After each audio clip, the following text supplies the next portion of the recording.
Bring this thing to order. It's in order. This is episode 90. Let's go. Welcome to the Ultimate Deck Podcast. Ultimate Deck Podcast. Helping you keep your finger firmly pressed on the decking industry, the people in it, and the information you need to master the backyard. And now, host of the Ultimate Deck Podcast, Shane Chapman. Welcome, everybody, to episode 90 or 91, depending on what your app tells us, because we screwed the whole sequence up by doing a two-parter with Scott last week. It's been really popular. Everybody really likes the two-parter. Seems They like did. it. I don't know if it was the fact that it was two-parted or if it was just that Scott brought it with value that whole episode. Really brought it. Like my intro. Yeah. I like that. I think that's going to be a good one. What's that? Bringing this thing to session? Order. Or bring this thing to order.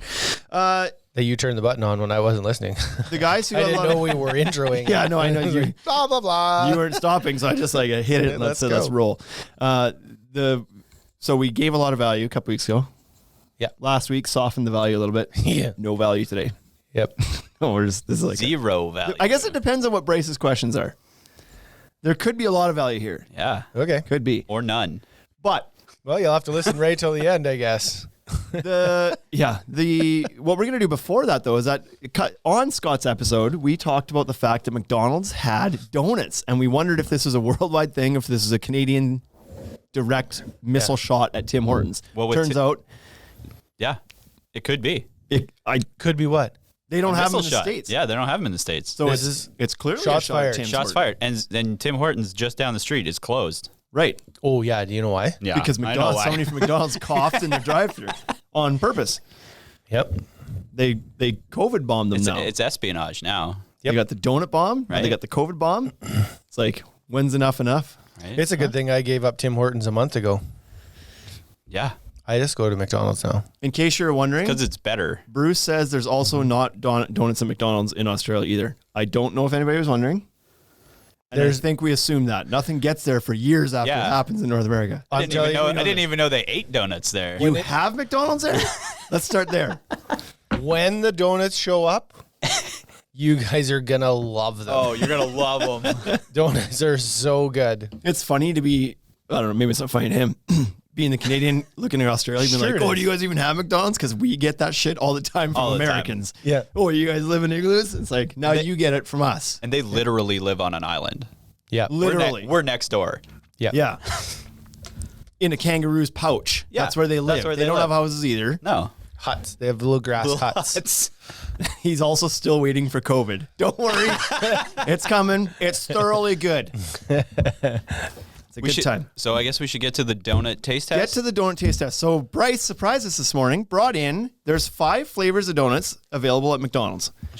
More than a handful. And he brought in all 5 for all of us here today. And so we're going to do the McDonald's donut taste test. Now, I assume that you're looking up the names of them because in audio format, this is completely useless if we don't tell people the names. This one is good. This dark one here? It tastes delicious. Yeah. Start. Which one do It's you want to so start moist. with? I know that this one's called the Boston Cream, so let's start there. That's the Boston cream. No, wait. What was this one? The maple one I had. The maple one. So maple- you talk for a minute because you already ate your maple one. Yeah, I didn't How, know. on a 0 to 10, Yeah. how was your maple donut? 9, 8, Holy smokes. 8, 9. So here's what I liked. Best donut you've ever had? No, it's not the best donut I've ever had. Okay. The first donut I ever had was the best one because then I'd never stopped eating them.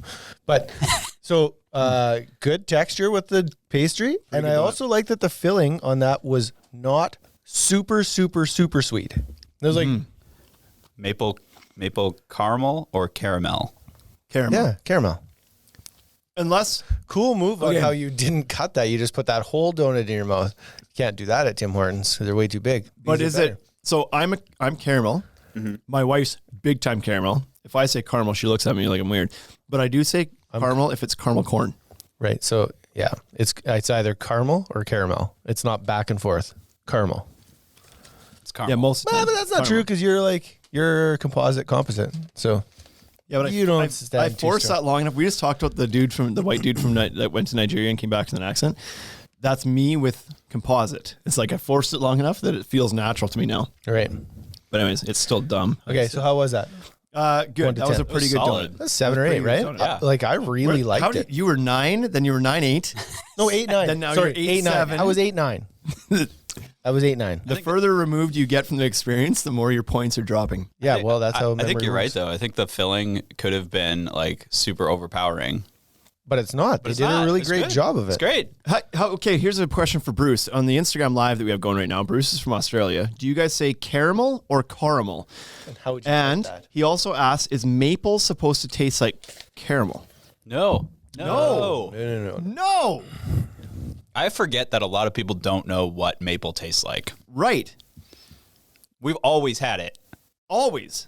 And we live in Saskatchewan, Saskatchewan. the middle of Canada. The middle. There's no maple trees here. Anyways, and so here's another thing. I think on TikTok too is there's like this trend that was going around for a while that was like basically Americans asking Canadians questions. We got 10 questions for Canadians, and then Canadians would duet it and Number reply. 1, bagged milk.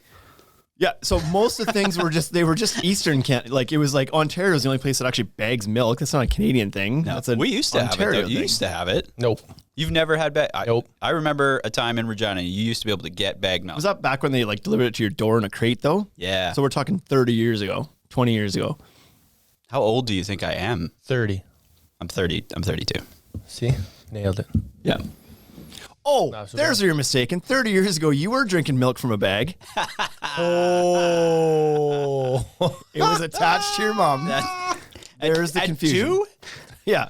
Oh, I've seen. Hey, so I have some way older than that. I have 4 or like 5 years old now, they're doing it. friends that are like, oh, I got to run over to elementary school, give my kid a little milk. Snack Jesus, time. He's in grade 4. Taking him an Oreo and some milk. You forgot the Oh. Yeah, gross. Anyways. So here we go. Shane, Violent Guys calls me Shane the White Nigerian Chapman. So no, maple doesn't taste like caramel. Maple's its own thing. And to be honest, I'm not even a huge fan of maple flavored things. They're okay. But is Take that his anti-Canadian? yeah, of me? take his Canadian Yeah. I card. have to turn in my passport now? Would you get like butter flavored syrup or maple flavored syrup? Well, maple syrup's a different, like on my pancakes, Oh, sure. it's a different thing, No, is but it? I mean like a maple donut with icing or something like Yeah, that. yeah. Not a huge, or maple candies, like they're okay. That's fair. Where was I going to go with this before that though? So, the Canadian thing on TikTok. So they ask all these things, and so one of the questions that they kept asking was, "Do you guys actually eat maple syrup popsicles?" And here's another one: syrup or syrup? Syrup. Syrup. Syrup. Syrup. I don't we say got one of syrup. each. Here you go. Syrup. Maple Why? syrup. But isn't it S-Y-R? I don't It's know. not S-U-R. Sir. Sir. Syrup. But Myrtle's name is spelled M-Y-R, and it's Myrtle. I don't like. I don't even know what I say. You're anymore. right. There is Yeah, no now value in this. I'm lost. There is no value in this podcast. Yeah. You're correct. True story. So, anyways, do you eat maple syrup Popsicles? popsicles? And they're like, oh, yup. And I was like, I'm pretty sure that only happens in Quebec. Yeah, I did it once. Have you in done Quebec. it? I've never, maybe you've ever done it. I've never ever done it. I've Either. never even did it. thought about doing it. One time in It's Quebec. like you pour and maple syrup in the snow, and then it like thick, like it Yep. freezes it onto a stick, and then but like they're like, oh, that's so Canadian. No, that's 100 Quebec. people in Quebec. That do Eric. that. Yeah. That's Eric. Is Eric in here? I don't know. Not yet. Anyway, So not a super Uh-oh. Canadian thing. That's not a so good noise right now. early. No, that's not a good noise. So anyway, let's get through the rest of these donuts. Get through the donuts. We got sprinkles. and then what? Then Should I'll one of leave. us run down there? I was like, I'll leave. You guys can do this. I'll leave. I got good Okay, questions. we're going to what's this? Yeah, one but I'll called? come back. Okay, What's go the check. powdered one called? Strawberry jelly. Okay. Ugh. Are you not going to eat the strawberry jelly donut before you go? Eat it as you I go. was going to. Oh, I was going to come back to it. okay. Oh, okay. I should have waited for you then. I All didn't. right. Strawberry jelly. It's jelly. I don't like that stuff. Powdered sugar, sir. You're shaking off the. It's delicious. That's part of the donut. You're reviewing the donut. You have to eat the whole part. You could have probably ran down. So here's the thing. Not bad. I don't like this one that much. Yep. It's not as good as the caramel one was. Right. That's for sure. It's also not as good as, like, is it usually a cherry filling maybe in the other one? What the hell just happened? You just knocked off all the powder. Yeah, but saying I I don't wanted like to this eat stuff. it. Now you're eating it off the plate just with your finger. So, because I don't like to be messy. It's not that I I don't see. like the icing sugar. I don't want it on my face or on my shirt. Right? Gotcha. And so I'm happy to have this. It's funny you don't have that same reservation about alcohol being on your face or your shirt. Nope. Doesn't bother me at all. Okay, I gotta go. Okay, go check. Okay. check Are we the going to store, I'll continue be with our donut tasting here? Yeah, let's do it. Or are we going to do the worldly news? Oh, we can do the worldly news. You want to do that? While we wait for Wade to get back? Let's do it. Here it is. Hello, Mom. I'm working on something very, very big. Very important. You're going to be very proud. It's the worldly news. Here we are with the worldly news.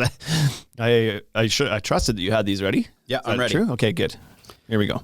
Okay, so typos spell trouble for man's alleged attempt to fake his own death. Oh, boy. So a guy faked his own death certificate and misspelled his own name. Okay. And How do you... Does it... he was trying to dodge a jail sentence. Oh, I see. But don't death certificates... I always have questions with these stories. Don't death certificates have to be registered by somebody in the authority to register a death... Like, you can't just walk down yourself and be like, here you go, I died. I died last week. Or hand it in for somebody. Like, doesn't have to be done by the funeral home or, like, the... I don't know who would actually do it. Yeah, but I think like maybe someone like gave it to his lawyer. And his lawyer tried to register it? Yeah. But there was Well, typos. that's greasy. That's Oh, super and greasy. the word registry was also misspelled and issued by. There were a few typos. Wouldn't that hold the rest of the document? Wouldn't you just copy that from somewhere and then change your name? Why were you typing out the whole thing? Because you're a guy who's already going to prison. Yeah, not the brightest dude to start. Right. Submitting- Welcome back, Wade. Hi. You missed it. This last story was about you. That'll happen. Okay, here's a good news story. Vermont farmer returns prosthetic leg that skydiver lost during jump. No. Yeah. Tough to land that way. You imagine that plopping down on your front lawn Right? one day? Damn, what was that? Double amputee Chris said he initially didn't realize his leg was gone. Didn't feel it. Why? Why would you, right? It's until you go to land. It landed in the middle of a soybean field Oh, yeah. in Vermont. Good. I haven't experienced that before, but Nope. What's the worst thing you've lost? My thumb. my dignity. Your dick. Oh, yeah. Oh. Like, I got nothing physical that I've lost on my an easy body, one. Fair enough. but yeah, I've done some things that made my family unproud a few times. My patience. Yeah, that. I changed my answer. I lose that on a daily. Okay. Stranded mariners rescued from island in Micronesia thanks to cliche SOS etched in the sand. Hey, if it works, it worked. They were stranded for 5 days. Well, why? Cliche or not, why wouldn't you do that? That's like the only thing you That'd can be the first do. thing you would do? That'd be the first thing I'd do. I think I'd write a swear word in the sand first. A real big one.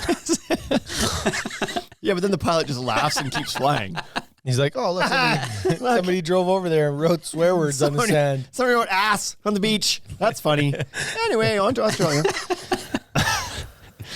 I don't know. I feel like that's the first thing I'd do. I would do that, and then I would try to start the whole like smoke signal thing, I guess. What else are you supposed I'd to be do? building a house. That's right. Build a deck. Time to move in. You know what I would actually do is I would lay down on the beach with my ass in the air, like in what is that called, downward dog position, and let the sun reflect off my white ass. Yeah.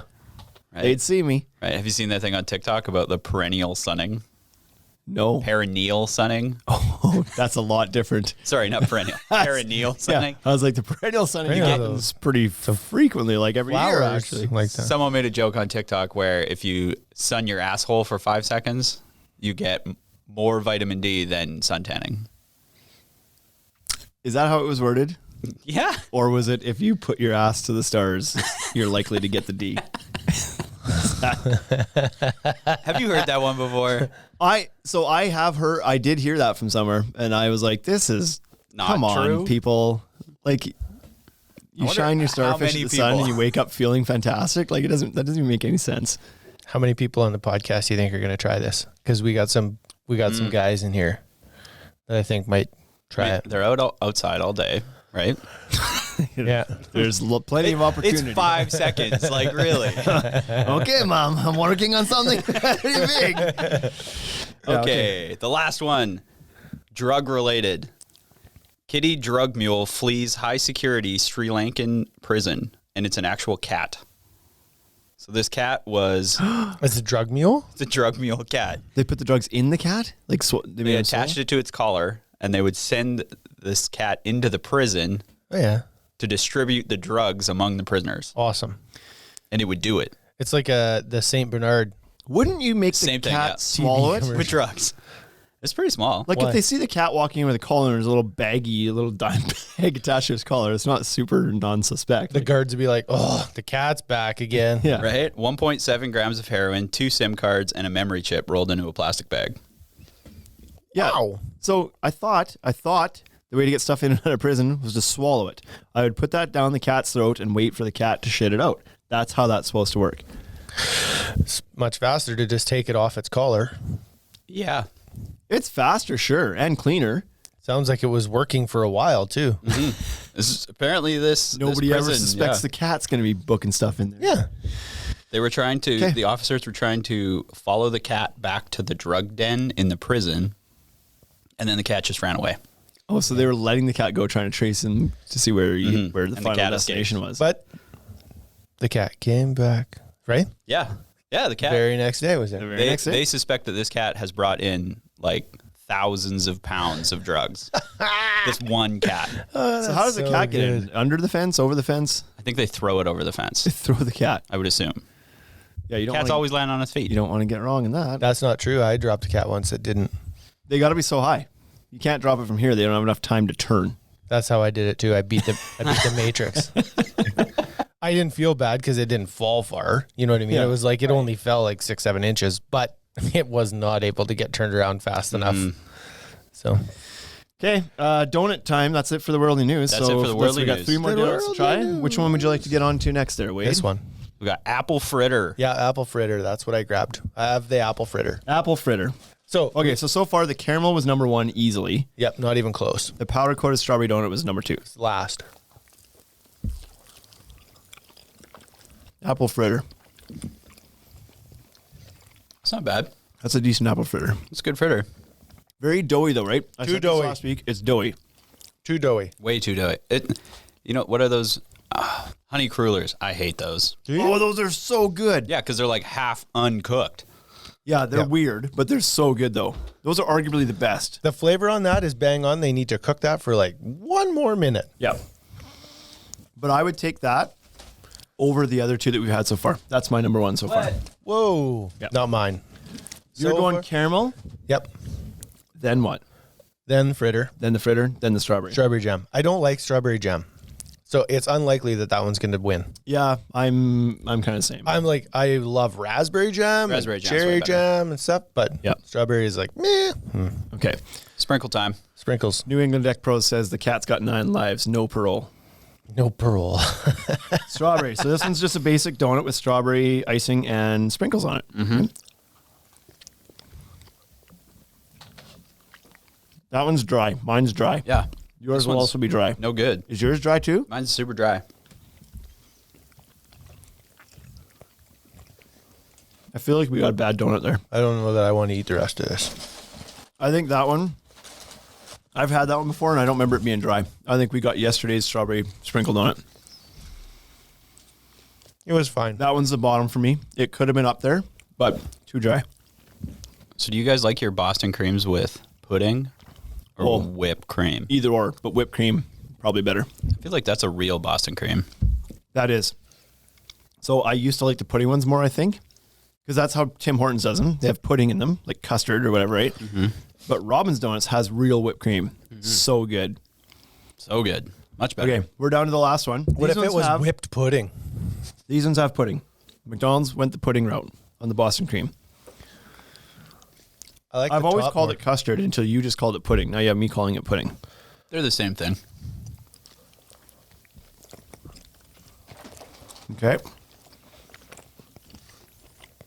It's okay. I'm getting hints of oak.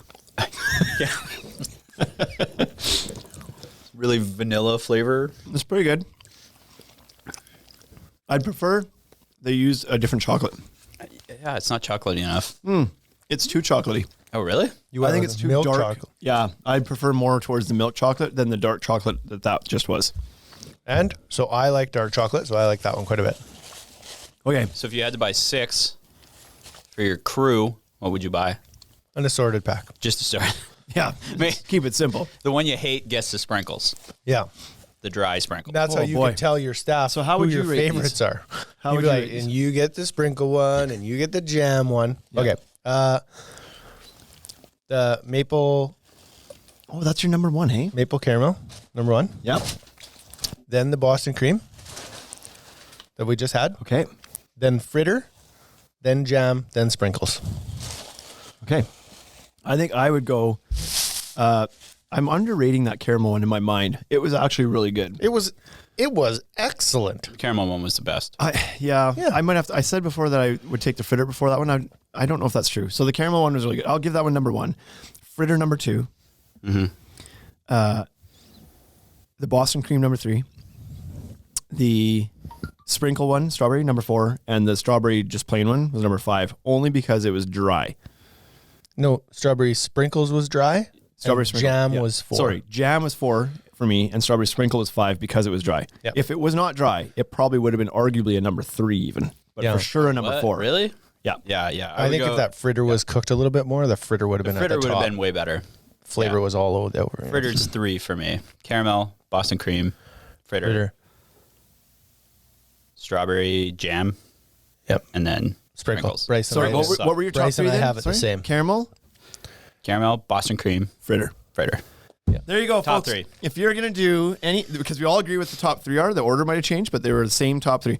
So if you're going to go to McDonald's and get some donuts, you're going to get the fritter, the Boston cream, and the caramel. Is it maple caramel? Don't get it's anything maple. with don't get caramel. any of the strawberry stuff. Don't get the strawberries. Okay, let's get on with the show. What we're doing today is we're having a Q&A from a homeowner's perspective, and the homeowner happens to be Bryce. Do you own your Bryce, home? I do. Bryce on it? do you have a deck on it? I do. Do you need a new one or is it good? It's probably good. Okay, It's been a while. we can change that. I mean, Mike built it. Decked out, Mike? Yeah. Better have a look at it. It's pressure treated. Yeah. Okay, well, that's good. Okay. Best builder in Regina built your deck. One of the best builders in Regina. So my first big question are: what are the top 3 questions that every homeowner should ask any contractor they're getting to work on their Oh, deck? that's a really good question. No, it's not. You only have 3. You want to know why? We asked him. This is hilarious what he just did here. Well, I've been Ask wanting us to a know question. for weeks. No, you asked me a question. To ask us questions. Yeah. And his question was, what questions should I ask you? Ask me a question. Yeah, I find this hilarious. that's why it was really good. This is the best, like, He broke the matrix right there. yeah. That's the best playback, like, screw you and your little game and get me to do the work. I'm going to put this right back in your court right off the top.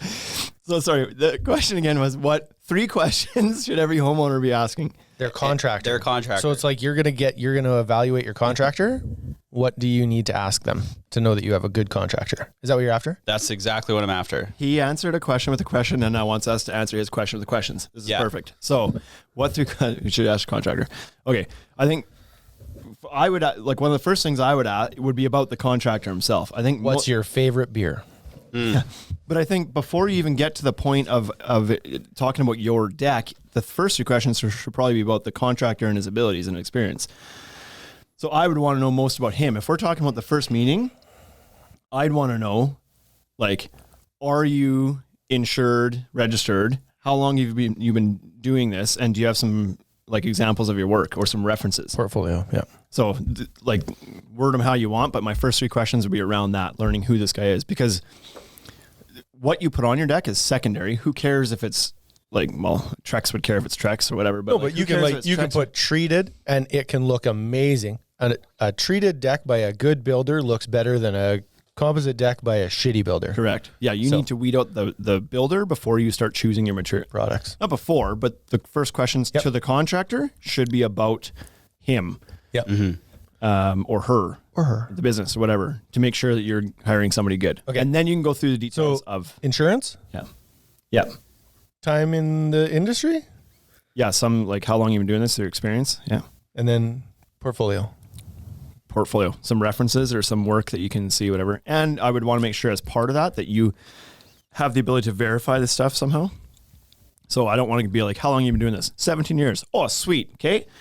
Like there needs to be a paper trail of his history. Like you need to be able to look him up and see that he's got like a Facebook page or a website with reviews or something. Like there needs to be some sort of stability there. Yeah. But if it's a contractor and you're first meeting him, the questions before you ever get to what do you want the deck to look like and what materials do you want to use needs to be about the guy you're talking to and hiring, because maybe he's not good. Like the insurance one is one that I've never thought to ask until we started talking about it on the podcast. I wouldn't be afraid to ask about the payment schedule either. Like, how is this gonna? Like, let's get it out there. We all know I'm paying you to build this, so let's not skirt around this thing. How do we plan to put this all together? Am I giving you half up front and then half when it's done, or is it like 25, 50, 25, or like what's the schedule? So, do you want to know what the top 3 questions people are going to ask though? Okay, so yeah, let's hear it. The first 3 things they're going to ask are, when can you do it? Yeah. What's your schedule? How much is it going to cost? Yeah. And I don't know what the third one's going to be. Can I save some money? Can you do it for cheaper? That'll be the third question for sure. For real? How much is it going to cost? I don't know. I'll have to get you a quote. Oh, can you do it cheaper? I haven't even given you a number yet. Yeah, but when you do it, then just make it cheaper. Just understand that no matter what number you give me, I'm going to ask you to do it cheaper. Go real high so I can come down. Yeah. Start up and low.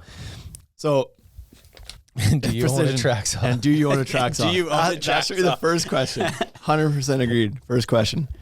That's a good one though. Yeah. But I think the point of the story is vet your contractor first before you start worrying about the details of the project itself. Yep. Whatever the questions are, they should be about. And you can also get a read on the guy's character during that. You know what I mean? It's like you have to work with this person for a month, 3 weeks before it's all over. So you might as well have somebody that you enjoy visiting with. Correct. First question. Who did you vote for? Ooh. Right? Justine. Right there. Right there, you might know if you can send the guy packing or not. Okay. Okay. Wonder if the next question is going to be a question about questions.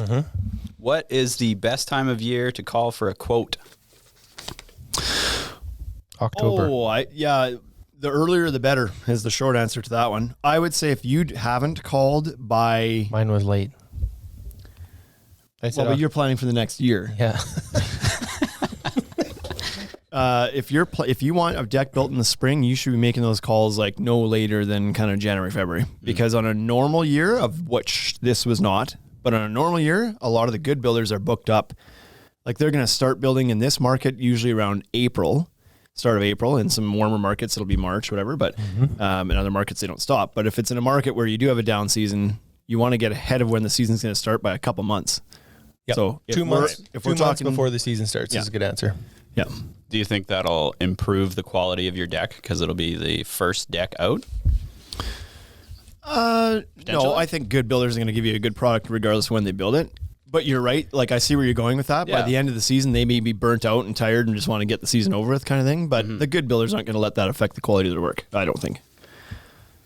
Like no matter how tired I was never then becoming okay with lesser quality work because it was later in the year. Like the guys who understand the result and impact of doing good work are not going to change their attitude about that just because it's been a long year, kind of thing, right? That's fair. I think the answer is not May and June. Not May and June. Right. That's when people start thinking about it is the problem. It's over. Right. You're so done that by is then. the problem. Weather changes. Right. Spring hits and then people think about what they want to do. But the problem is there are some people out there who don't wait till then. And those guys, they get built first. So if you want it built in the spring so you can enjoy it all year, you need to be one of those people that's ahead of the game. Because on a good, 3-4 years ago, if you called a contractor in April, you were probably getting scheduled for at best June, probably July. So you were already you already missed half the summer because you didn't call until spring was here. So it is what it is. This year you would have got lucky because everybody was shut down and not a single contractor hardly built a damn thing until just about May. Right. Yeah. And then when you called them, it was like, yeah, I haven't even started booking yet, so I'm only 2-3 weeks out. So you got lucky. But on a busy year, Yep. 2-3 months. Okay. Do you need a permit on every deck that you build? No. No. No? That's it? Yes. Next question. It's like What's the city rules. It depends. If you're talking about Regina Regina? or Saskatoon, which are our markets, the big misconception is I'm just replacing my existing deck, so then I don't need a permit. It's gonna be Right. the same It's the size, same size, whatever. yeah. That's 100% false. You do need a permit if you're replacing your deck. The only time you don't need a permit is if your deck that you have was already permitted at some point, and you're just replacing the boards on it. Surface. The surface, like the deck boards. If you start tinkering with the framing, new permit. The structure. Any size too? Yeah, the short answer to that is yes, because unless it's under 32 square feet or under 12 inches off the ground, then you don't need a permit for those things. So if you have a 200 square foot deck that's sitting on the ground, it's only 8 inches off the ground, you don't need a permit for that. That's just considered a patio. There's nothing to fall. It's on the ground. Or if it's 32 square feet or smaller, which is basically a stair landing, you don't need a permit for that. 8x4. Even if it's above 12 inches, you don't need it if it's under 32 square feet For a stair landing? for a stair landing. Like if you're coming off the front of your house and it's 32, like if it's 4 feet by 8 feet, I'd build it 4 foot by 7'6", and then you do not need a permit because it's too small. You're not going to have a whole bunch of people Not in a there. deck, right? What about Halloween? Maybe Right? some chunky You monkey guys kids up there. You don't turn your lights off at Halloween? No. Oh. And then in Saskatoon, the rule is different. I think Saskatoon is 48 square feet and 8 inches off the ground. So same rules, but different numbers. But if it's a new deck at all, it doesn't matter shape, size, or if there was a deck there before, if it's above those parameters, you need a permit. Which leads into my next question. What is involved in the permit process? Meaning, what does the homeowner have to give to the contractor or you guys to make things go smoother? He's got some good questions. These are some helpful ones. Yes. Am I answering this one? I don't know why we would change now. Well, I felt like I always was. I thought maybe you'd want to step in here at some point. Okay, so most commonly, the first thing we ask for is the surveyor certificate for your house. So we want to see the survey that you would have been provided with your house.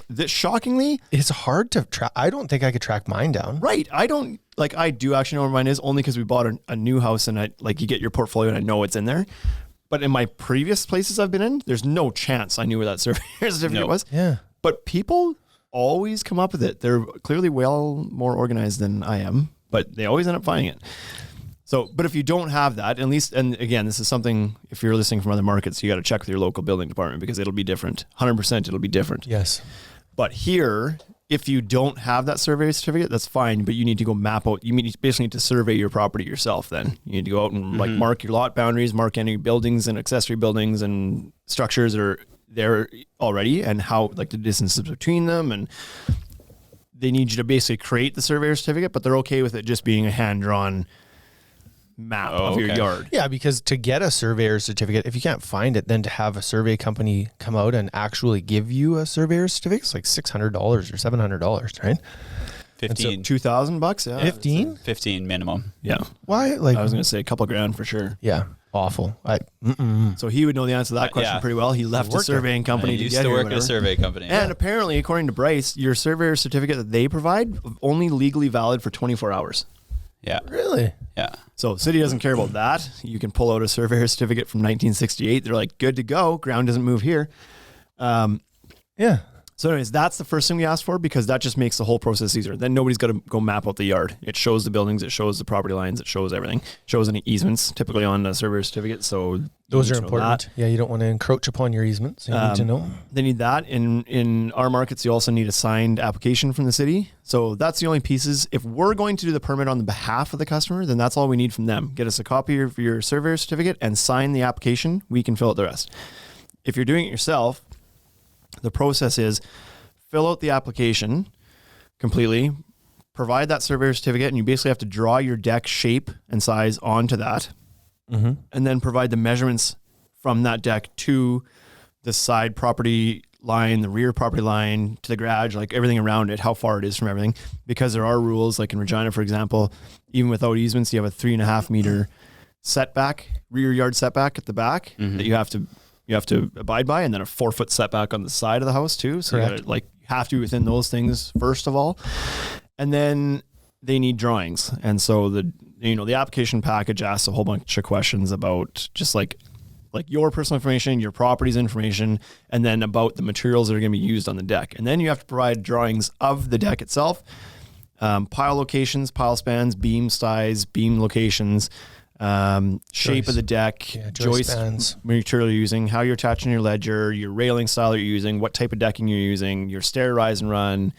Like you have to draw all this stuff in basically a bird's eye view. Yeah. And then they want, so that with all that information, the type of material you're using, and then they also want the elevation view as well. From the side. Side to show that how high the deck's going to be and so on and so forth. So they require those 2 drawings, 3-ish drawings. I started including like a railing plan as well now, even though they don't really ask for that. But and then what? Then that's about it.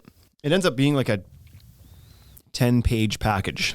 By the time you get your application, your surveyor certificate, there's probably about 4 or 5 pages to the application, a couple drawings. It seems overwhelming too when you see it. Like for a homeowner, basically, if somebody just showed you the package that you were about to put into the city, most homeowners would be like, "Holy smokes! Like I don't have any idea how I would come up with that. How do we put it all together?" But really, it's not that complicated. No, and they're not that strict about things. Like they want all the information on there that they want, but the application package has instructions on what they're asking for specifically. But they'd be okay if you drew it on this paper plate. That's Yeah. crazy. And handed it in. Yeah. And As long as you had all the anybody can information draw they it wanted. too, right? Like it's not like anybody has to have any. Yeah, you don't have to get an Specific architect to draw it. It doesn't have to be. designation, Yeah, it does not have to be in a CAD program. It just has to be like. Legible, the information that they're asking for. Yeah, and it has to be accurate, right? It's like if you're going to use a 2x8 beam, make sure you put 2x8 beam. Probably the hardest thing for me is that the city still wants everything in metric. I was just going to say, the biggest catch for a homeowner is going to be like, they want it in metric though. So For here, yeah, which is really silly. Everybody build builds. it imperial, but Yeah. yeah. And then, so if the deck ends up being above 6 feet tall, then there's some extra stuff that needs to come into play. Then you need like engineered foundation plan. So then it gets a little bit more pricey and complicated. So does someone from the city come out and check after?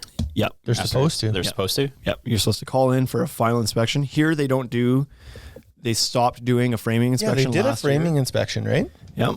Some markets you have to get a pile inspection, framing inspection, final inspection. So you drill your piles, they have to come out and check and make sure the hole's deep enough and what you're doing with your piles before you can proceed to framing. And then you frame the deck, then you have to call them back, get a frame inspection before you start decking, and then you call them back at the end for a final. But here they're pretty relaxed about that. Now we just require a final. So with them doing all that checks, does it put any liability on the city? No, there's actually a comment in here right now. So the first comment was, can't fill an inspection if you don't pull a permit. So that's a great point too. That was from, I think that was Chris, CM Boost. TC Deck says, and if you comply, it passes and the deck falls off the house, city's not liable. Which is such bullshit. That's crazy. Yeah. That makes me so mad. Because then like, As I mad could as show Shane up and without just be a like, track oh yeah. check, all done. So, and that's All what good. they do. I have, honest to goodness, I've been on site when the inspector rolled up to the backyard, opened up the clipboard, looked at the paper, looked at the deck, and was like, "Those are 2x8 joists." No, they're 2x10. Right? Yeah. Okay. Yeah. 2x10. Check mark. And then it looks like you got a beam there. Yep. Check. Okay. Have a great day. And they left. It was like, didn't check ledger connection, didn't check hanger fasteners, didn't check midspan block, didn't check, like nothing. They checked nothing. They didn't measure the rise and run. They didn't measure the space between the spindles. I was pissed. I was like, get under there and check those things, right? So, Well, I feel like as a contractor, you should be really trying to figure out a way to document the fact that they were there and really didn't check anything, because then it'll blow back on you. it blows back on you regardless. It doesn't matter. Even if they crawled around and inspected the snot out of that thing, it still ends up on you. Right. Because the city is like, we're not liable for all this stuff. And it's like, yeah, but you should be. That's why I paid for the fee. That's why I called you to come out. So this is on you. Mm-hmm. And if you don't want to take responsibility for it, then don't have the step. Right. Exactly. Yeah. Let me build whatever the hell I want to build. It's very administrative, and more about data collection than it is about You don't actually think that safety. governments are just all administrative, do you? No. Stupid bureaucracy. I was tired. I didn't feel like going there. Didn't feel like going for that one. No. Okay, so not considering dollars, this is about material now. Not considering price, what are the benefits of wood over composite decking? Benefits of wood over composite. Yeah, Not because we good always price. talk about composite. None. It's cooler. It's cooler. Are we talking about It's just cooler. like pressure treated? Because there's different types of wood, right? You could be like soft woods, like pressure treated pine or spruce, and then cedar or redwood, and then there's hardwoods. Guy, he's talking about like pressure treated and cedar. I'm just clarifying. I don't. Wood. I didn't know there was more Because than for one somebody type from of wood. there you go. Somebody from down in Florida would be much, or Australia would be much more familiar with building with hardwoods than they would be with building with treated or cedar. Are you from Australia? No, but all the wood that I've used has come from IKEA. So Oh, you have Swedish wood. yeah, He's not from Australia, but the people that are listening are. They're from all over the place, not just here. 2% of the people. So, assuming we're talking about softwoods that are most common here, then like the look and feel of natural wood. Oh, okay. There's no other. Okay, I'm just It's cheaper. Some people would but think you it's said, more beautiful. Yeah, but you said we're not allowed to use cost. not allowed to use cost. So I like it because you can change the color of it. A composite deck you could never change. It couldn't be like really rich brown one year and then kind of a red the next year. Unlikely that anybody would ever do that, but you could. yeah, if you change the siding in your house, maybe you want to change the color of your deck, and that's possible. I think you'd have to put up the siding on your house, wouldn't you, Shane? Yep. Oh boy, this house is sided. The House is no garage- problem. Sorry.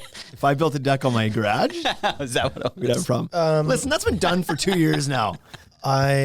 Just took 2 years to do it. I like it. It's actually cooler. That's true. I just looked up the But heat it's test the not other day. much, like- it's not much cooler, but it's it is this- cooler. Yeah. Would you guys build It's your less decks slippery. But not enough to, I think, to have that being a benefit. Like if it's 35 above, the wood was still hot. It was the same, Yeah. same 60. temperature as whitewashed cedar from TimberTech, which is the coolest. Yep. Was like whitewashed cedar from TimberTech, and then one of the mochaccino from Moisture Shield, whatever. We're I just tied looked for it like up the the other coolest composites.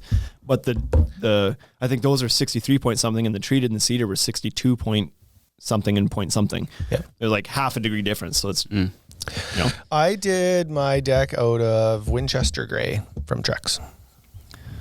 Mine is composite cottage. Cottage. Fibron cottage. Why'd you guys go with those specific boards? Just cause, or were there benefits because of them? Versus other composites, or Versus what? other composites. Budget and color. Mine Budget was and color. Yeah, mine was price point. Just wanted a lower cost one and wanted a gray. So If I could do it all over again, I would change that deck. I'd put something different on it now. But when we first did it, we had just bought the house, and like everybody who just buys a house, you're piss poor. You have no money left, and so I just wanted the cheapest gray board I could get because I couldn't afford the other one. we have a comment. Yeah, that what like if budget was not at play, there's for sure nicer boards than Fibron Cottage and Winchester Gray. Right. Like you go to anybody's high end boards and they're beautiful. Even if even just to stay with Trex, like say I had stayed in the same company, I probably would have done Island Mist. Yeah. It was a fantastic looking board, super durable, right? But at the time, that board was, it's $2 a lineal foot more. So And I got a pretty big deck. that leads into my next question. Hold on, before you get there, we have a comment from Precision Construction. It says the building code specifically states that the building department isn't liable. They can interpret code, etc., but nothing is their fault. Best protection for a homeowner is vetting, like you said. Yeah. That's it. So right in the building code. The guys who are there to enforce the building code, not liable for the building codes. I think What's the the next time I point have of an all inspection, this? I'm going to tell the inspector to get off my property. I'm like, I don't value you or your job at all. Please get off my site. Yeah. Because it makes no difference whether you check this or don't check this. It's all on me anyways. Bad engineers Bounce. do the same thing, don't they? We're It'd be gonna like end if up the fighting. airports didn't screen anybody and just be like, do you have a bomb on you? Nope. Sounds good. Get on. And then they blow up the plane. Right. And they're like, wasn't our fault. Wasn't our fault. We screened. Like, but you didn't really screen. You just had a place called screening with no screening equipment. Not liable. Yeah. That's and we're again talking about our market because I know that other markets, they are a lot more pickier about like the thoroughness of their inspection, but still not liable, regardless of how thorough they are. But here it's like, That's You know what I'm crazy. going to do? That's so crazy. People always ask me what I'm going to do in my retirement. I'm going to get that changed. I'm going to get the inspectors liable as I get older. TC Dex says, Go time. wood doesn't heat up and burn your feet as bad as composite, right? And like, It's still hot. If you Yeah, I would stained say it a not rich- really. If you stained Like, it a technically. rich dark color, it would be hotter than whitewash cedar. If you took normal if you- cedar yeah. and stained it like a walnut color, it would be hotter than whitewash cedar. yeah. So So it's all color based. to provide some context to my wishy-washiness on not giving an answer, the reason for it is because we did these heat tests and we have to do them again this year. We got to find a hot day because I want to redo them all now that we have some new products in the store and whatnot. Running out of time. Yeah, But we are missed running our out of hot time. And so those tests we tested, I don't know, 30 or 40 or maybe more composite boards from every brand, light, dark, PVC boards, concrete, wood, hard, like softwood, hardwood, cedar, pressure treated, all of it. We tested, there's probably 60 boards that we tested and just see how hot they would get. The temperature on the day that we did it was 42 degrees Celsius, 41, which is yeah. 109, 110 or something like that. So it was a hot day. And the results, the coolest board that we tested, I think was 62.3 or 62.7 degrees Celsius. You don't have to keep thinking. I'm looking it up. It happened on April 5th and it's on our Instagram page. I looked it up yesterday. We reposted it on April 5th. April Maybe, 5th of 2019. Okay. I was gonna say we didn't hit 42 on April 5th, 2018. Not this year. Anyway, so 62 point something was the coolest, and that was, I believe, treated or Maybe it was cedar. August 5th. I think cedar was at like the 62.7. They were like right beside each other. Yeah. The hottest was 78 point something, and that was Fibron burnt umber Burnt umber. and Clubhouse ironwood, which are one's a dark brown and one's a dark gray. So the woods were 62 points, whatever. The coolest composites were in the 63s, and that was TimberTech whitewash cedar and mochaccino from Moisture Shield Cool Deck line, which is why I also like to call bluff on that whole line because they claim it stays so much cooler. And yes, it was one of the coolest, but Right. not by a margin that they're making you think with all their marketing they're doing behind it, at least in the stuff that we tested. April 5th. Yep. Here you are. And then everything else is in between them, between 63 and 78. But most of the composites are in that kind of 68 to 70 range. And so the average composite is going to be in that 68 to 70 Celsius range when it's 42 out, which is like really hot. And the wood's at 62 something, like that's also really hot. It's 5 degrees difference. They're both really hot. Yeah. You know what I mean? 41 degrees. Brown treated, 61. ACQ, 63. Mochaccino, 63.6. Cedar, 64.5. Legacy whitewash cedar, 64.6. It's like, You'll have to do a touch test though. Like that's really, in my opinion, you can't tell the difference. you can't tell the difference. You don't think? You can tell touching them. Like on my own deck at home, because I've got Clubhouse Ironwood, which is one of the hottest ones, and then I've got Fibron Cottage, which was I want to say around 68, like somewhere in the middle, 68, 70. Is that right? Because I think we tested that. Fibron Cottage, 71.5. 71. So the difference on that hot day and Ironwood was what, 78? 73.5. Hottest was 74.1. Oh, so it wasn't even as high as I thought it was. So on the hot days, there's only a 3 degree difference, I guess, between my two colors in my deck. But if I put my hand on it, I can feel I can feel a difference. do you think we but should they're be- both hot? Is my point. We should be giving Fahrenheit yeah. in this as well. Like if you touch the stove when your burner's set to level 10 on your dial versus level 8, you're burning your hand both Right. ways. You know But it's what I mean? how long can you hold it there? If I got to run across the deck. Right. Yeah. So anyway, so yes, there's differences.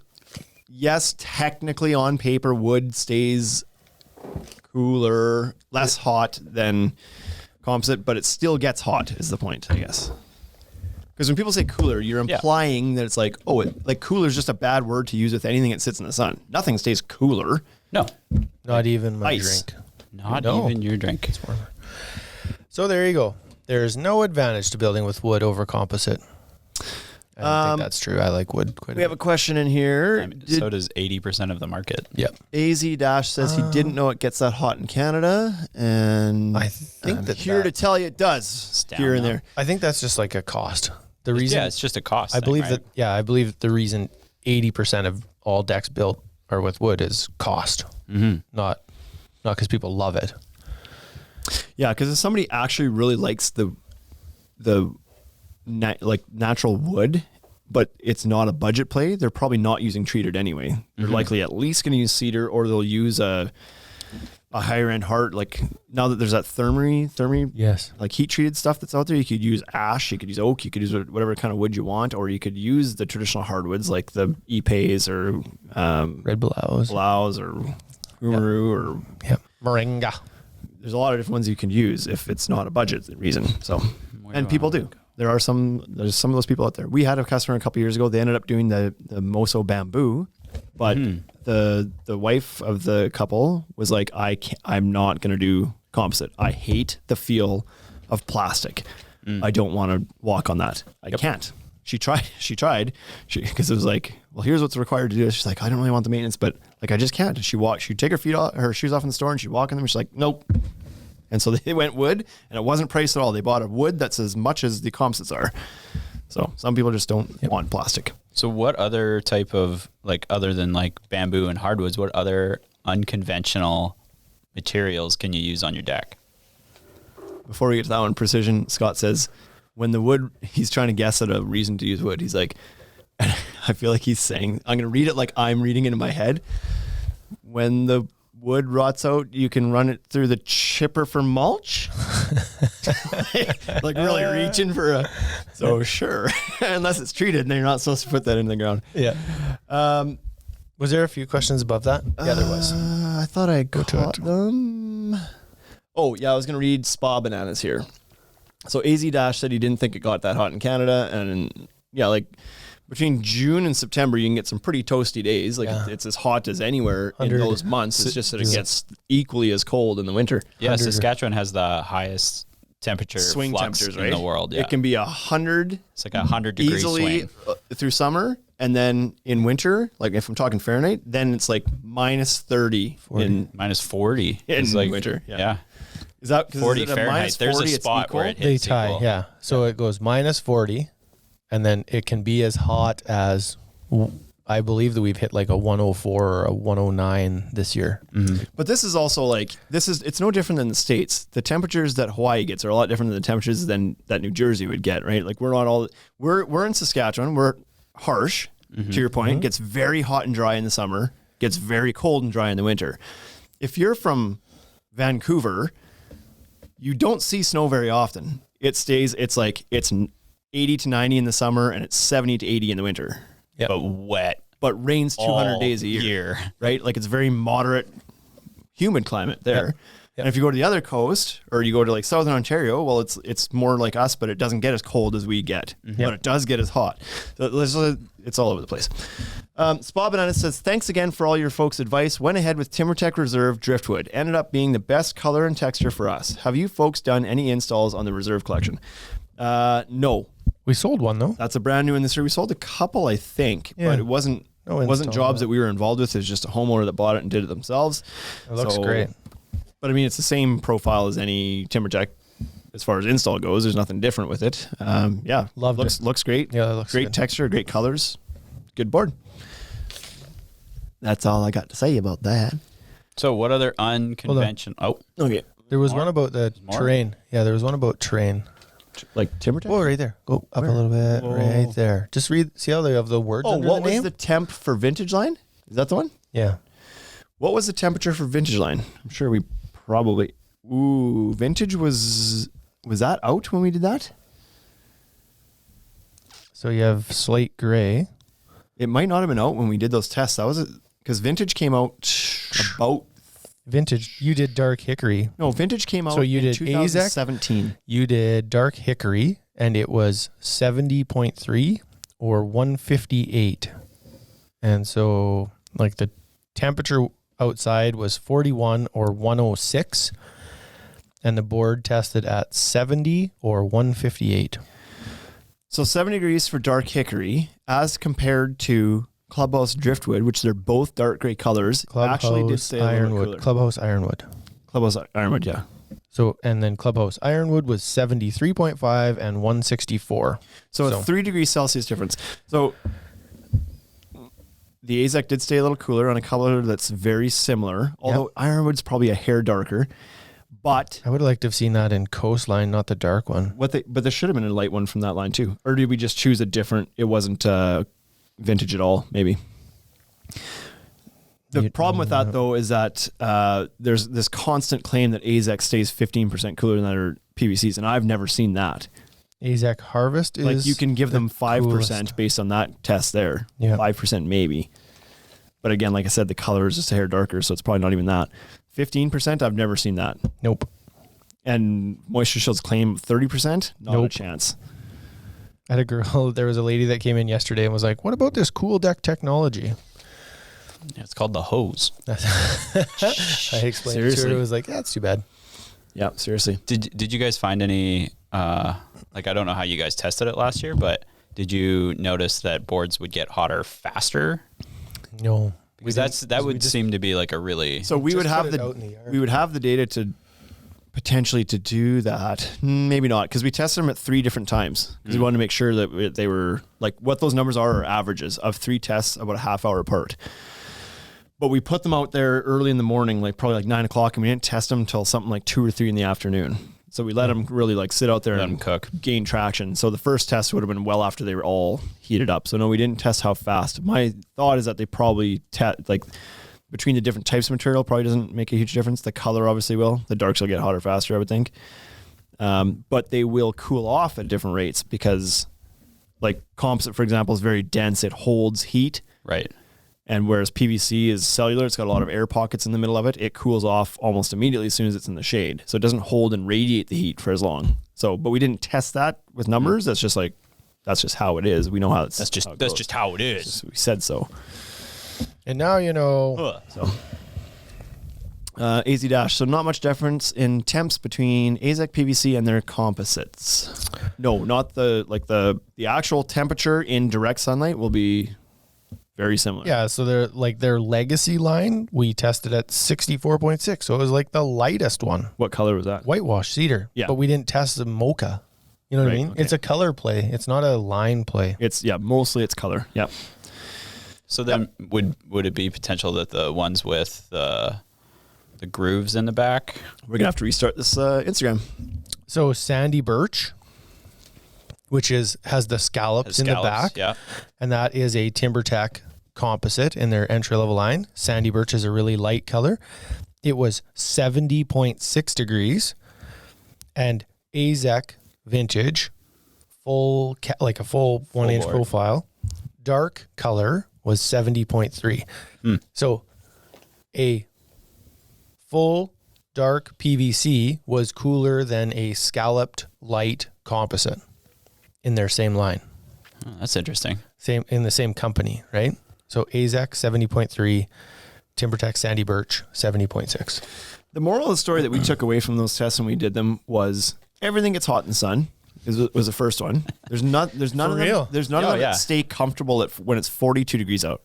When They're it's all too hot When to it's walk on. 110 out, Yeah. your deck's hot. Period. Doesn't matter what you're using. Is there a difference between colors, light and dark? Yes, there is. But again, Is it significant enough to make your decision based on that? No. No. Buy after this, we started telling people just like, 'cause Buy the when deck you want. And they'd be like, oh, we really like this one, but we're worried it's going to get hot because it's darker. And we just started telling people, pick the color you like because you can change the color and on paper it's going to be cooler, still going to be hot. Yeah, So you're worried pick what that you your really kid's like. gonna have like their feet will be hot. It's like, yeah, buy them shoes. Yeah. It's all hot. Yeah. Install sprinklers on your deck. Yes. If it's over 90, put shoes on when you're on your deck. Yeah. That's the moral of the story. It doesn't matter what color it is. Yep. Okay. Other materials. Unconventional deck materials. Yeah, there's some tiles. So we carry Deck Tech tile. And are they worth it? Can you twerk? Yeah, that's right. Put your thing down, flip it, and reverse it. I didn't know all the words to that part.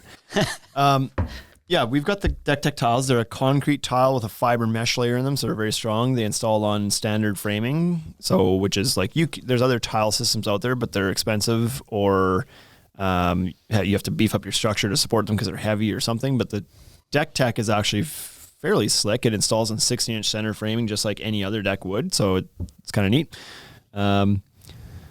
Is it worth it? I don't know. That's a matter of perspective, I think. It's Some people have thought it was. a unique look. It looks awesome. When you see a deck done with it, it looks awesome. It's expensive. So it's more expensive than any comps that we have in the store. Like we're looking at about 20, I think it's 22, 23 bucks Canadian a square foot for it. And the most expensive comps that we'd have would be like 16, 17 bucks a square foot. Yep. So there's a premium to it for sure. But if you have the budget for a premium material and you want something that's a little bit unique and different than what everybody else has in their deck, then it's a great option. And it's also a good option for where we really like them too is inside of screen rooms, because screen rooms are these funny, like purgatory rooms where you feel kind of like you should have interior flooring in there, but it's kind of outside. So you feel like you should have decking, but it's not really outside. So decking feels weird too. And people are like, I don't know what type of flooring to use, like vinyl for my inside or decking or whatever. So these tiles are a good option because they give kind of like, they're an exterior product that kind of looks like tile inside your house. And so it's a good transition material to use, I think. We've seen some people do it inside of screen rooms and it looks awesome. Looks fantastic, yeah. They're pitched so they drain, so the water doesn't pool in them. So they've got a slight slope, like they're concave a little bit. Yeah. That, I would say, bamboo, I think I would call that a bit of a unique product. Like the engineered bamboo is a little bit different. The end result is that it's very similar in performance and feel and look to real hardwood trees, but I would call that an alternative material because it is an engineered product. Some people use those deck tiles, right? It's like what are they? 12-inch or 16-inch by 16-inch little tiles, and you alternate them. We don't sell those, but they do exist. They do sell them. I personally don't love it. I don't think they're that amazing, but. Yeah, you're starting to see some now, and the results are not good usually, but some people do use like a troweled on rubber resin epoxy type coating on top of plywood, but there's some products out there now that claim that they're really good. We've seen a lot of those systems fail, and they end up at our store with like leaking roofs because it doesn't hold up in the sun. Either the coating cracks along seams or something and starts leaking. There's some rubberized ones now. They're supposed to stay flexible. That should probably help. But jury's out, I think, on that a little bit because they're fairly new. Some people have put just like ceramic or porcelain tile in their decks. You can do that. Yeah. Like they're okay with the elements. The struggle here is the massive expansion and contraction of the materials because of the temperature swings, which often results in cracked grout lines or cracked tiles. But if you do it properly and you really like get after it and you use like an epoxy grout or then it still cracks. You need like a pliable grout that maybe can move a little bit, here. But it's just it doesn't work here. Not a great option here. Okay. So, but if you're down in somewhere that has super consistent temperatures all year round, sure. Tile is awesome. Yeah. Last question. How do you feel about track saws? Gimmicky. Pass. They're gimmicky. Pass. I can cut a straight line without it. I don't need one. There's a Facebook comment again. Some guy made some comment about a track saw. It's going to be like you're going to go down on your tombstone. I'm going to have to get like... Some guy posted a picture because he had done a track saw cut. I don't know if he just got it or what, but he's like, nailed this cut perfectly straight with my track saw. What do you guys think or something? And all these people were commenting, of course. And so I went in there just being sarcastic and was like, waste of money. Like I've been cutting straight lines. Snap a chalk and cut it. I've been cutting straight lines for 48 years or something ridiculous. Complete waste of money, blah, blah, and then left it. And then some guy replied, he's like, tried to justify his use of the track saw or whatever, or like teach me or whatever. And I was like, dude, I'm totally joking. I don't know who all listens to the podcast in here, but you know my stance if you do on track saws. I was joking. He's like, oh, I should have picked up on it when you said 48 years you've been cutting straight lines or something. So question in here, Simcoe Deck says, I don't know if this is a question or a statement or a request for us to test it, but temperature difference between deck boards with wood joists versus steel joists. So I think that'd be interesting to test. I don't know if there'd be a difference on that. Why do you think that'd be interesting? Do you think there actually would be? I don't know. But the surface temp of the boards wouldn't change, but does what's underneath? Like residual heat? right? Like, I don't Does have the steel- my kitchen pans aren't made out of wood. They're made out of metal, right? They get hot. Yeah, but I don't know that the deck gets exposed to that type of temperature. I kind of doubt it would, but the other thing that some people have questioned about our test is when we test, like how we had the boards laid out, and we had the boards laid out basically on lifts of lumber. So they weren't spanning over top of a joist with airflow beneath. So some people were like, well, is there residual heat buildup from what they were sitting on that would have affected the results? Maybe. So the next But they time were all doing it together. they were all correct. They were At least it was fair. They were all consistently laid out that way. But would the results have been different overall in the numbers if we had them like spanning across so that there was airflow circulation around the whole board? Maybe. I don't know. But I think they next time all we would do have it- been lower, right? Like if anything happens, potentially, yeah. every one Consistently of them lower, is just consistently Yeah, less. you guys weren't testing how hot how hot your deck gets at 42. You were testing how hot they are compared to each other. yeah. Right. Right, we like- want to know is there a brand that we sell that we microwave can them all. legitimately say stays cooler? And it was That wood. was the point. And it was wood. Because at the time too, when we were carrying Clubhouse, and I think they still use this, they have a marketing term called cool pigment technology in their boards. Cool pigment reflects the heat. It tested out as the Ironwood is one of the hottest boards that we tested. But sandstone was one of the coolest. Right. So does it have anything to do with their cool pigment technology? No, it has to do with that one's really dark and one's damn near white. Right. Right. So it's like, it's just a color play again. And were their light or dark boards any cooler or hotter than other people's light or dark boards? Not really. There was Nope. between PVC and composite, not much of a difference. Between brands, not much of a There difference. you go. NFD. So- National Fence. Yeah. Any big differences between different brands? So no, that's exactly what we were saying right now. There didn't seem to be any difference between brands. And that's why we continuously fight people on this whole, well, for one, the Clubhouse Cool Pigment. I don't even know if they use that anymore because it's, Probably because you outed proved them. them wrong. well, and maybe like, who knows, maybe before they use this Cool Pigment technology, maybe their board gets a 78 instead of a 73. Maybe it helped their boards, but that's not how people's minds work. When you say this has Cool Pigment technology, they think, oh, it stays It's like cool. walking on ice cubes. I'm going to get this deck. So like, and I'm a marketer. I'm a guy with a marketing background and a passion for it, but I just don't agree with using terms that can be taken the wrong way, and that stuff is. Yeah. And now it's not Clubhouse. Now it's Moisture Shield with Cool Deck technology, and they're showing at their every trade show they got the heat lamps out blasting boards, and yeah, there's a major difference there under the heat lamp, but in our tests under the sun, there wasn't really that much of a difference. Like, yeah, their lightest color board was one of the coolest we tested, or maybe it was the coolest, but it was by points of a degree. It was not by 30%. So we'll test them all again. We'll get those boards back in the Cool Deck. We'll put them up on a more realistic staging area, like sitting across two 16-inch on center planks. All the boards, put a little air gap between them, make sure that they're getting air circulated, like give the most real to life installed on a deck application. Pick a day that's at least 90 degrees outside and do it all over again. And let's see. And now we've got some brands we didn't have before. Maybe we could do it over at the other yard and we could get like the vendors to pay for a month's rent. Now you're getting creative with how we can cover that lease we're still waiting. Yeah, so that's that. So I'm eager to do that. I've been thinking about it all summer. We need to find the time. We need to look at the weather, find a day, and get this planned and get it done. Because it's October's going to be here, and we're going to be out of 30-degree days and Getting cold. yeah, it's Then we'll go hunting. Precision. The steel man expert says theoretically the steel should be cooler as a steel frame deck has less thermal mass than a wood frame, but by same token, steel frame would heat up and cool off faster. Exactly. That's what I thought. That's what I I wondered thought there too. would It's be like- no difference. Big old void in it. It's not solid material. I thought could help, maybe, right? But you also know that you can cook an egg on the top of a steel hood of a car Yep. any day. But it's also Temperature's up. covered. It's also covered the whole time, right? Like it's not like there's It's any not in the sun. exposed. Correct. Yeah, it's Steel. not getting direct sunlight. So it's But neither is the ambient wood. temperature only. So Yeah, I don't know. I think that I just thought the steel would be warmer. Like I thought I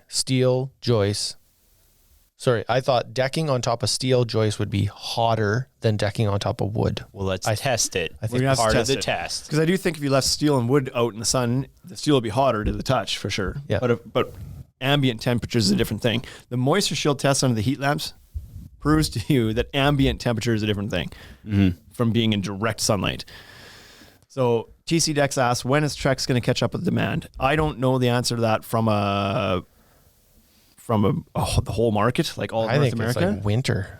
I think this is ugly until next year sometime. It could be. Our distributor specifically has 4 Trex trucks rolling in the next 4 days. And so they are seeing some relief from that. And I don't know if that means that every Trex distributor in the whole continent is going to see some more material right away, or if it's just like, if it was their turn in line to get the 4. Luck of the draw.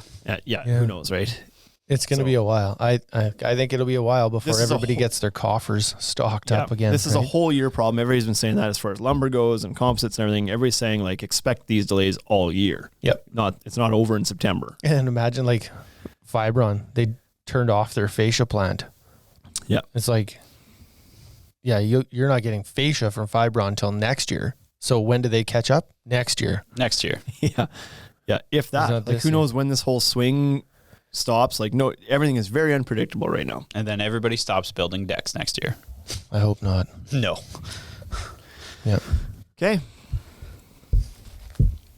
That's it. Productive episode? Not bad. Yeah. Had some donuts. Ready to go sell some stuff now. So I think we're out of questions on the Instagram as well. So that's it for us. I got nothing else to add to this. You? No. Get out of here? Nope. That's a lot longer than I thought it was going to go. Yeah. But we did give it a half hour to nothing at the start. 22 minutes of donuts. I don't know if crushing donuts is nothing. It's important. It's a good way to spend the start of the day. Okay, that's it then, folks. Thanks for tuning in. As always, if you haven't subscribed to our YouTube channel, go do that. The Ultimate Deck Shop YouTube channel. Bryce is pumping stuff out left, right, and center there. So take it easy. We'll see you next week.